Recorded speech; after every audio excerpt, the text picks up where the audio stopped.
Speaker is Ingo Rübe. Ingo has spent the last 4 years working as a CTO of Burda magazines, and prior to that he was for 6 years at Axel Springer.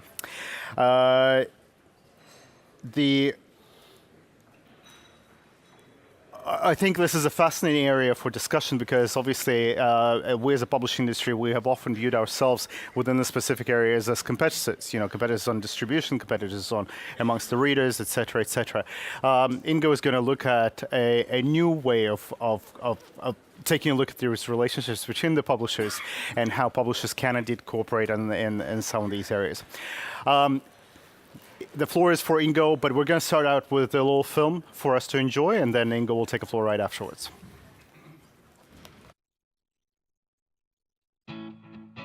Do you visit your favorite restaurant because they use a high-tech stove? Do you read your favorite online magazines because they run the latest content management system? Probably not. You love that restaurant because they cook delicious food, the atmosphere is cozy, and the staff are friendly. You read those magazines because they give you the latest news, compelling stories, and awesome visuals. Just in the same way restaurants don't compete through their kitchen equipment, publishers don't excel in technology. What really matters are the brilliant minds of journalists. Yet no online publication can exist without a high-performance, dependable content management system. That's why we founded the Thunder Coalition, a community of publishers and industry partners united to develop the industry's best open-source digital publishing technology. Over the past 15 years, the media industry has massively migrated from proprietary solutions to open source. Guess what? There remains one area where publishers still use proprietary solutions. Or worse yet, they try programming their own software, content management systems. This situation has to change. So we went down that road and created Thunder, a community-driven publishing platform based on Drupal 8. It's free, and you can use it with no obligation whatsoever. You don't even have to tell us that you're using it. As one of the largest publishing houses in Europe, we have put all our experience and expertise into creating Thunder. We realized that maintaining sites was becoming less and less efficient keeping up with the speed of innovation. First, we created Thunder for our own publications, and you can already see it in action with innovative user experiences across our brands. What you can't see, though, is how it saves us costs, shortens time to market, and accelerates editorial processes. Now, we want you to also benefit from the Thunder experience. Join the Thunder Coalition now and help us build a strong open source community to make Thunder better and better. Everyone can use, develop, and share new Thunder functionalities, so each partner can leverage contributions from the entire community. Industry partners are also joining the coalition with services like video streaming and interactive content on a freemium basis. Together, we will shape Thunder into being the best open source content management system for professional publishing. Let's change the game forever by establishing a culture of cooperation and sharing. Join the Thunder Coalition now. Spread the word, contribute, and benefit.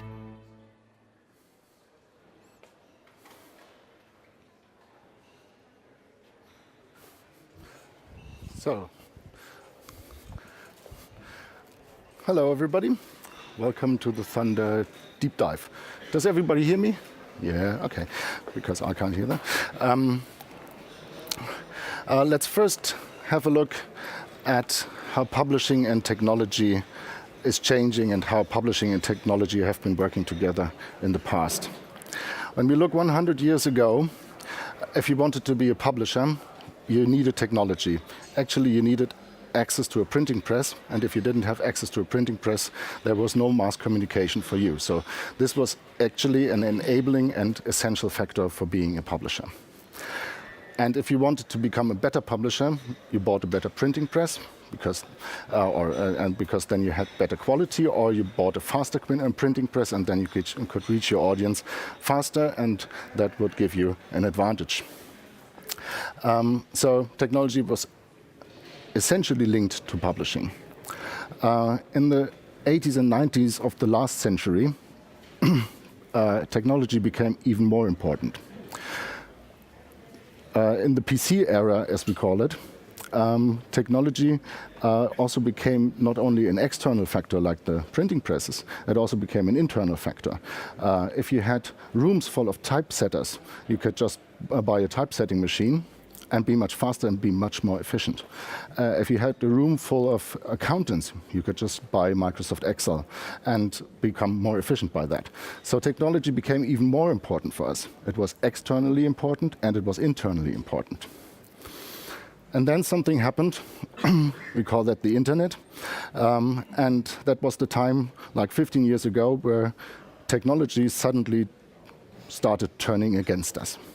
The problem was that now we lost our monopoly.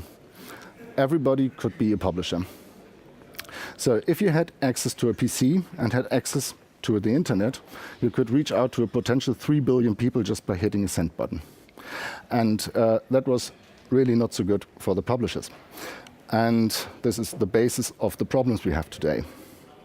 And it wasn't only the individuals coming with those send buttons and hitting Facebook buttons and sending emails and stuff like that, but it was also technology companies entering the media industry. Technology companies suddenly became media companies. Look at Google, look at Facebook. And there were no professional publishers, but they could use the technology, and so technology wasn't ours alone. So my point is that it's probably not such a good idea to start competing in technology, because those companies which entered the media industry now are much better in technology than we will ever be. They have more money than we will ever have, and they have the brightest people in technology. But there's something left for us. For us, the brands are left. We can use brands, and we know how to lead those brands, and those brands create a significant trust within the public. So people trust brands, and this is the advantage we still have. We also have the brilliant minds of our journalists. We can produce professional content much better than those unprofessional people out there. And we still have connections that the other people don't have. We have our sources for journalism. We have links up into the celebrities and stuff like that. So we still have something, and I think we should concentrate on this and be better in this rather than start trying to compete through technology. In the meantime, in those 15 years, which have now gone since 2000, something remarkable happened in the software industry. Some pretty smart people sat together and said we don't want that the basic infrastructure technology of the internet is left to companies. We don't want it in companies. We want it to be open source. We want it to be free for everybody. And those projects were extremely successful. If you see in the lower left corner, this is how operating systems for servers evolved. In 2000, it was almost all Unix, and Unix is an industry solution. Right now, we have 98% of all servers out there run on Linux, and Linux is an open source software. The same thing happened to web servers. This is where the feather is. This is the Apache web server. There were really professional products like the Microsoft Internet Information Server, but they're of no significance anymore. Open source won. Same thing is right now happening to operating systems for mobile devices. There's Android, and Android is obviously winning. And it's also this is also true for content management systems. When we look at the whole of the internet, we see that more than 75% of all sites up there are on WordPress and Drupal, and those are open source systems. So what happened in the publishing industry meanwhile?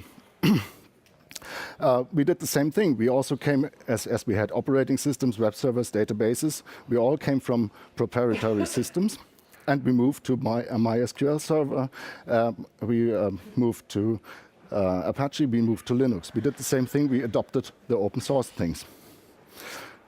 That was pretty smart of us, because those systems are actually better than the proprietary ones, because they are more stable, they're more reliable, and they're more adaptive to change. We understood that, so we took those systems.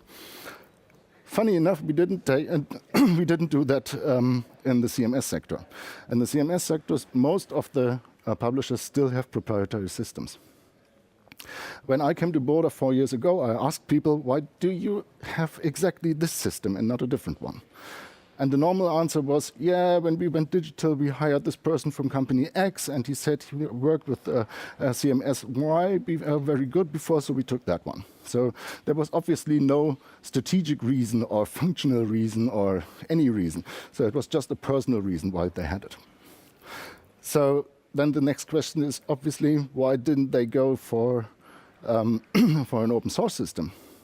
And probably the answer is, there is nothing which is appropriate for us.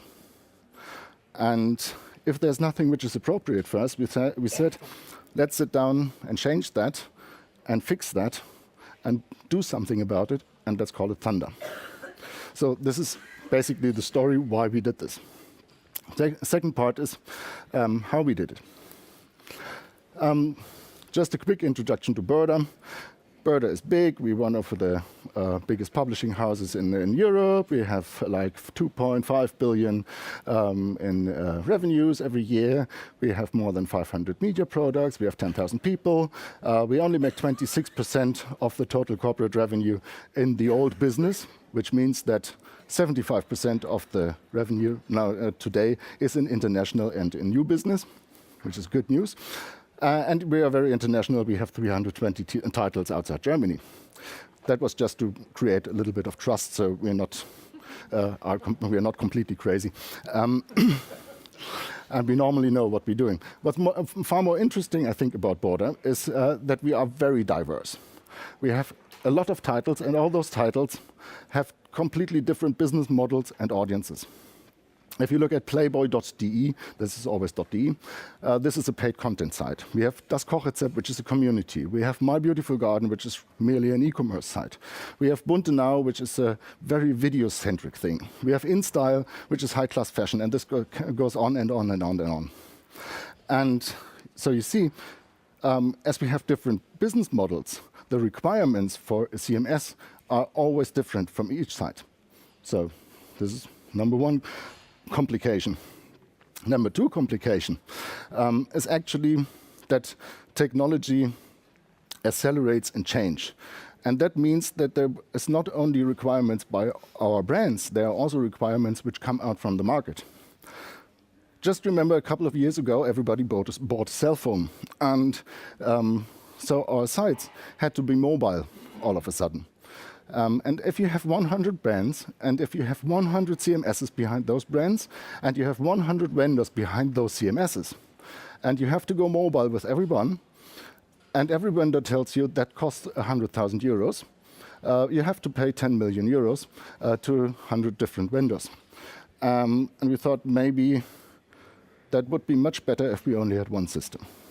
So there's a lot of reason to build a new system. So what we did is we took Drupal 8, which is an open source system.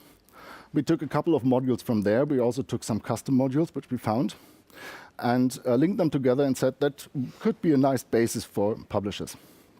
And then we started the first project, and that was obviously Playboy.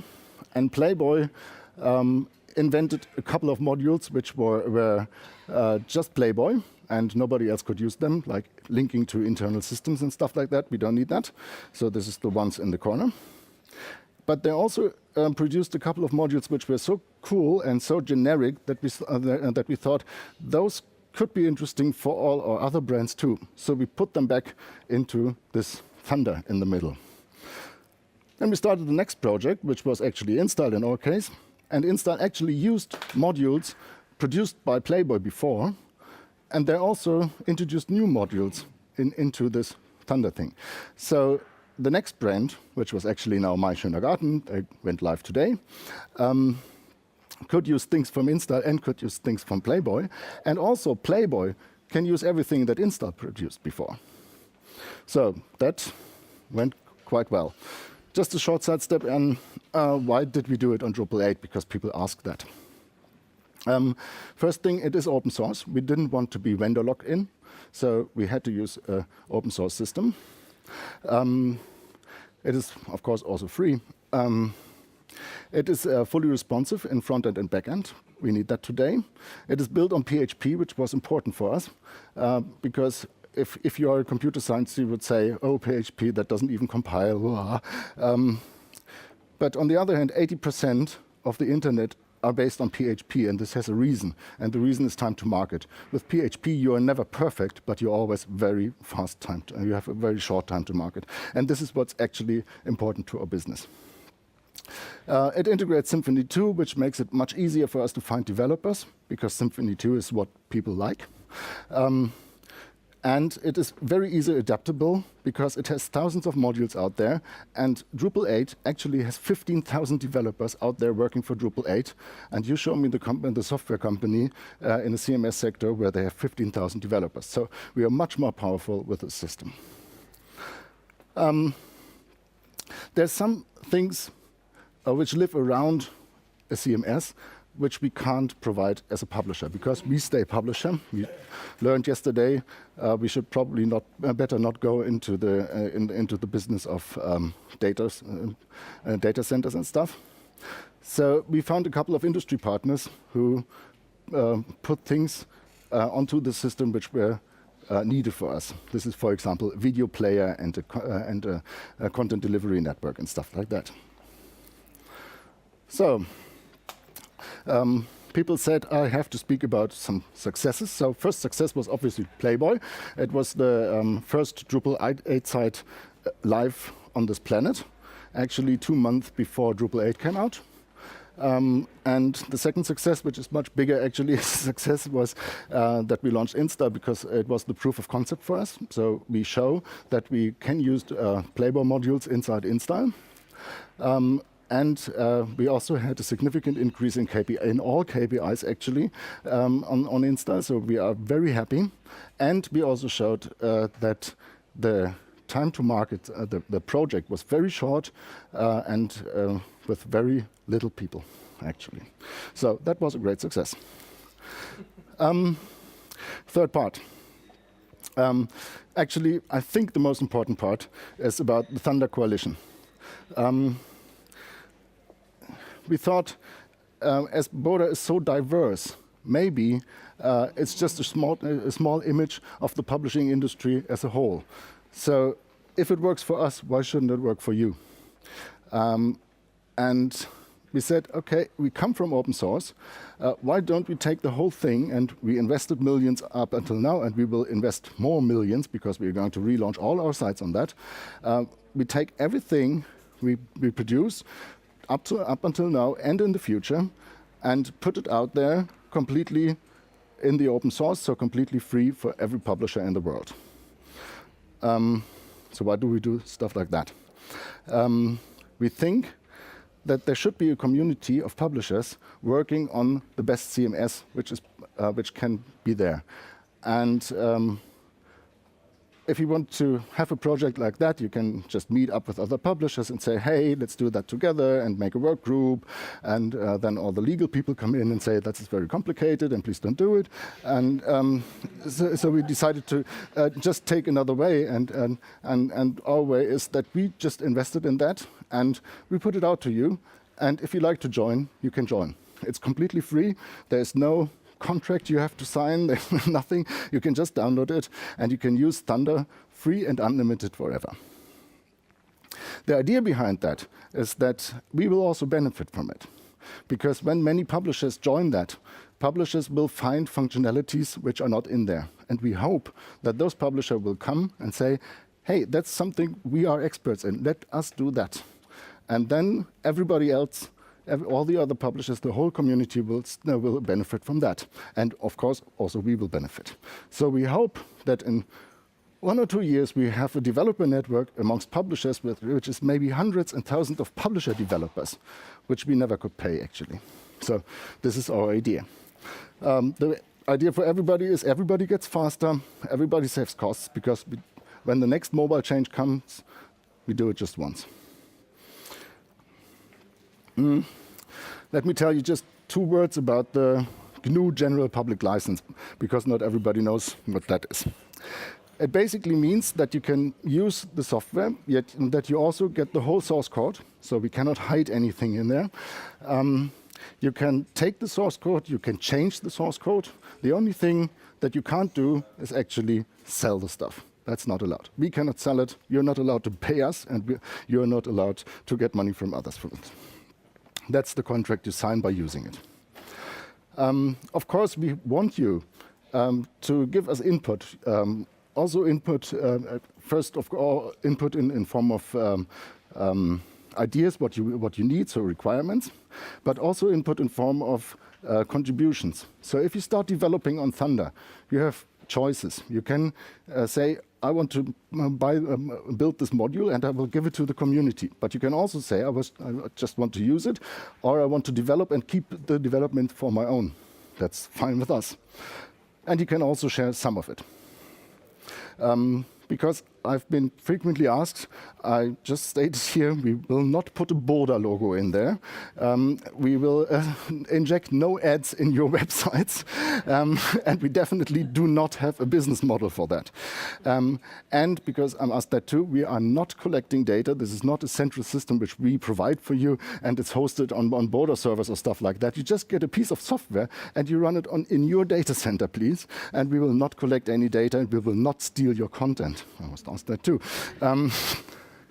In fact, you don't even need to tell us if you're using Thunder. You cannot download it from our sites. You must always download it from Drupal.org, and Drupal.org is not a Burda site. So, actually, the goal is that we work together and jointly build the world's best possible CMS for publishers. And what we will do is that we will invest in the Thunder core team. So we have 5 people actually working for Thunder, and they are managing this team, managing this coalition. And Burda is just one of the publishers, and I want you to please be also publishers in this coalition. And we already have 6 industry partners, and maybe some more industry partners will join us here. Important about the industry partners is that there's one rule in the Thunder Coalition about industry. If you're an industry partner, you can join, but you can only join if a significant part of your service is available for free. So it must be useful, so that a small publisher can use the functionality from, for example, NextTV, which is the video player, but they will never have to pay for it. If you grow and go over the limit, there is a premium functionality, and then you pay for that, but you pay directly to the industry partner. Burda is not in the middle here. So, just a couple of words to this team. We have, as I said, 5 people. I'm one of them, and the other 4 is the distribution manager. He's actually the technical head of the thing. So he decides what will be inside Thunder and what is not inside Thunder. We have a partner manager. That's the person who deals with the industry partners, because they always change their interfaces, and they also need contracts and stuff like that. And then we have the user manager. That's the person you will probably be in contact with, because he's the person behind technology at thunder.org. So if you write an email because you have trouble installing the system, or you found a bug or stuff like that, then you talk to the user manager. And you don't pay for the user manager, we pay for the user manager. And then there's also a contribution manager. That's the person who speaks to your developers. So if you want to make a contribution, this guy comes up and says, this is our coding rules. Please give me your software. Let me check if everything is all right, if everything is secure, so that we can put it back into Thunder. So please join today. Joining is very easy. Just write an email to info@thunder.org and say, I'd like to join. If you don't want to join today because you have to speak to your management first, join later.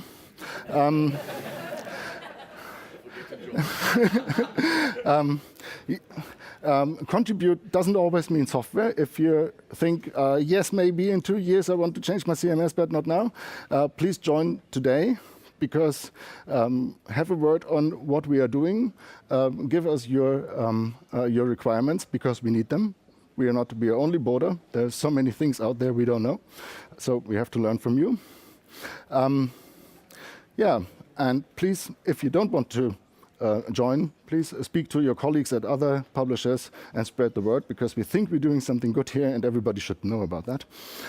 And hopefully let's shape tomorrow and make it a better world. So here's some contact information. We even have a phone number if it's really urgent, but the normal way of communication should be please info@thunder.org. There will be a newsletter. This newsletter wasn't issued yet, but we're working on it. And yeah, please join and let's shape a better tomorrow. Thank you very much.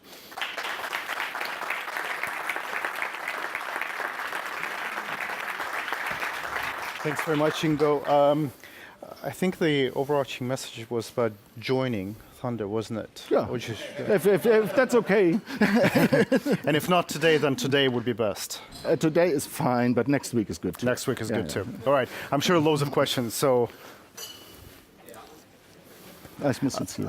sorry. Yeah, I'd just like to come up here for a moment, if you don't mind.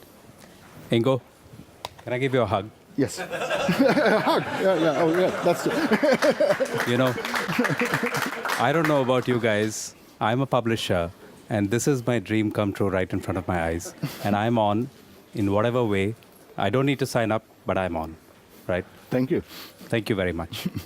So, where's the catch? Where's what? Is there a catch? Is there a catch? No. No. Wow. Dream come true. So.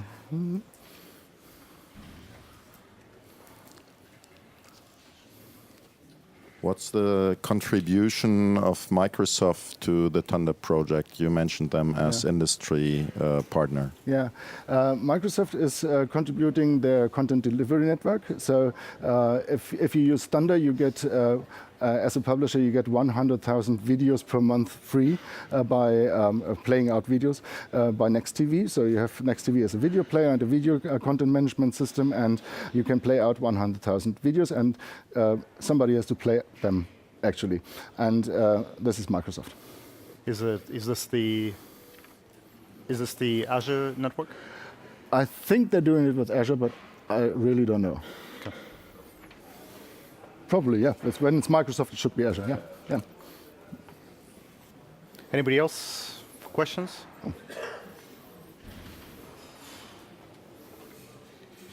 I'm also a big fan. This is my name is Magnus. I'm working with a publishing company in Sweden. Also a big fan of Drupal, and been working with Drupal 6, and unfortunately just launched a bunch of sites in Drupal 7. But what would you say would be the biggest advantage to go from Drupal 7 to Drupal 8? Yeah, two things.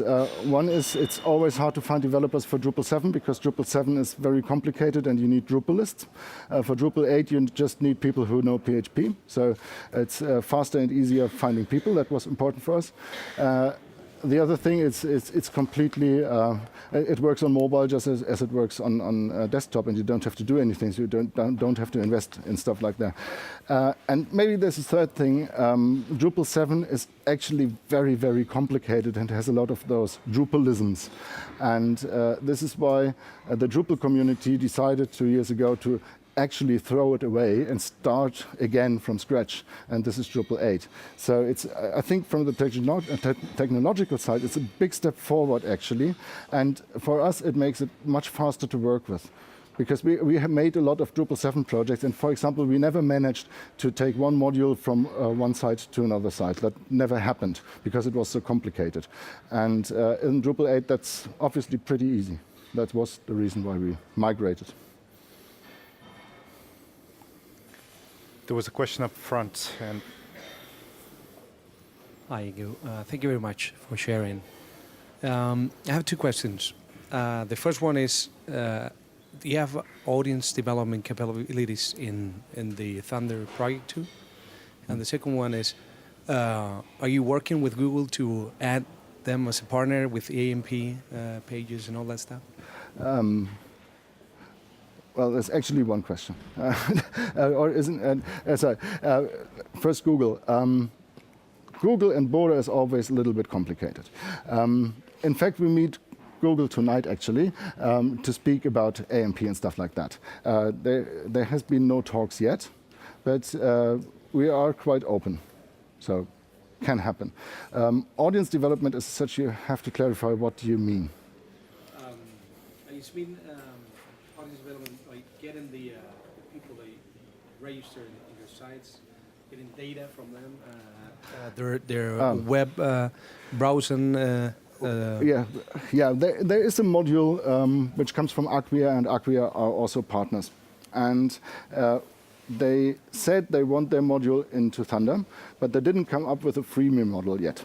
So as long as they don't come up with a freemium model, there will be nothing like that. If they find a freemium model it's called Acquia Lift for the software, then we will implement Acquia Lift also for everybody. But it's up to the industry partner. We cannot just make them, you have to do it. So you at Burda have that out of the Thunder equation, I mean the audience development stuff and software? Yeah, we will have it probably in the future, but right now it's not there. Right now what we published is a public beta, actually. The first release candidate will be out there on 1st of June. And I think something like that will be implemented by that, but right now it's not inside Thunder. I'm Augusto Moreno de Carlos from Motorpress Ibérica in Spain. I want to know, I saw a database, MySQL. Is possible to work with NoSQL, MongoDB, for example? I don't know. No, not normally. I don't know if there is any module enabling Drupal on working with such a database. Maybe you know that better. Well, normally Drupal wants a MySQL database. I don't know if there are modules which would change that, but that would be up to you. If there's a module like that, just use it. I don't know. We use MySQL. So the standard is MySQL. Yeah. From your perspective, what are the advantages of Drupal 8 against other free content management systems such as WordPress, Woodbing, and so on? Yeah, we thought about, actually we're testing WordPress too, and we're using WordPress a lot actually. So in Burda we have a rule, if you want it quick and if you want to test, use WordPress please. If you notice that it starts earning money, please switch to Drupal. Because we noticed that having big sites and sites which are really important to you, which earn money, are not stable enough and not secure enough actually on WordPress. We love WordPress, but we think it's not the right tool for professional publishing. So this is why we changed to Drupal. Isn't Google AMP requiring WordPress though, WordPress 4.8? We will clarify that later today. Okay. I don't know. All right. Anybody else questions? All right. Okay. Well, thank you so much. Round of applause for Ingo Rübe. Thank you. And you've got the contact details and obviously...